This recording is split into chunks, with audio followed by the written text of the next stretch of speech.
Tumutong siya sa taas.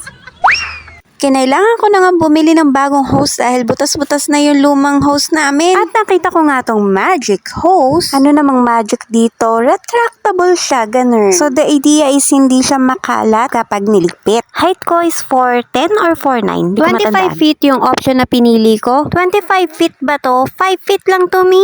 Okay, magi-stretch pa siya supposedly. Pero nung pinatak ko, parang around times 3 lang ang pwede niyang gawin. Hindi pa rin 25. Di 15, 5 times 3. So, nang galing yung 25. So, connect ko na nga itong shower hose. Sana lang tama yung ginagawa ko, no? At eto na nga, hindi pala siya kasya dun sa gripo namin.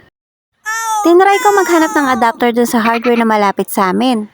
So, nung una may binibigay sa akin yung tindera na fit daw sa gripo, pero nung tinatry ko i-connect sa hose, dinala ko kasi, ayun, hindi kasya. So, paano yun? Eh, di nonsense din. So, ang ending, eto, meron silang pinakita na gripo na fit na dun sa hose. Ayun, baliktad pa. Ulitin ko na lang, dagdagan ng teflon. So, nag-fit and connect na sila. Ito na, at nagagamit ko na ang hose. Pero just what I thought, hindi nga talaga umabot sa 25 feet. Di ko din kasi pwede hatakan tong hose kasi hindi nakakabit sa wall yung gripo.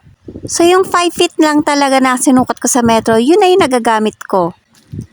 Anyway, explore na natin tong switches niya. Baka ito yung paaabuti ng 25 feet. Pero race, parang 5 feet lang din naman yung buga. Pero maganda rin naman in fairness yung mga buga ng shower niya at saka ng ibang switches. Di katulad sa regular hose na iipitin mo ng taliri mo para magkaroon ng shower. Ayan, maglaro muna tayo ng tubig.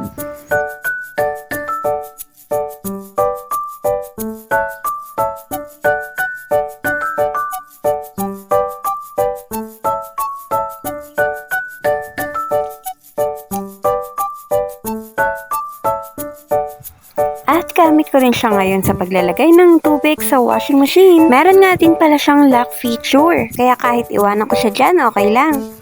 O siya, laba-laba na.